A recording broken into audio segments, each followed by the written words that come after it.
کیا ہم نے یہ سوچا ہے کہ پچھلے 800 سالوں میں دنیا میں مسلمانوں کا کردار کیوں نہیں ہے؟ مسلمانوں کو تعلیم سے دور رکھ کر، مسلمانوں کو جدید علوم سے دور رکھ کر، مسلمانوں کو مختلف فرقات میں بانٹ کر اور مسلمانوں کو مختلف سیاسی جماعتوں میں بانٹ کر جان بوجھ کر مسلمانوں کو ایک پلان کے تحت تاریخ سے ختم کیا جا رہا ہے۔ یہی وجہ ہے کہ پچھلے 800 سالوں سے لے کے آج تک کوئی ابن الہیثم نہیں بن سکا، کوئی البیرونی نہیں بن سکا۔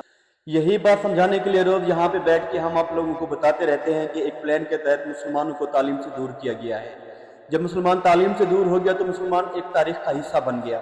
اسی وجہ سے مسلمانوں کا پچھلے 800 سالوں میں کوئی کردار ہی نظر نہیں آتا۔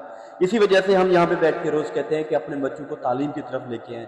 اب اگلا قدم یہی ہے کہ ابھی بھی وقت ہے کہ اپنے بچوں کو تعلیم کی طرف لے کے آئیں، تعلیم جدید تحقیق کی طرف لے کے آئیں، دینی علوم کی طرف لے کے آئیں، تاکہ دوبارہ سے ہم تاریخ کا حصہ بننے کی بجائے تاریخ کے ساتھ چلنا شروع کر دیں۔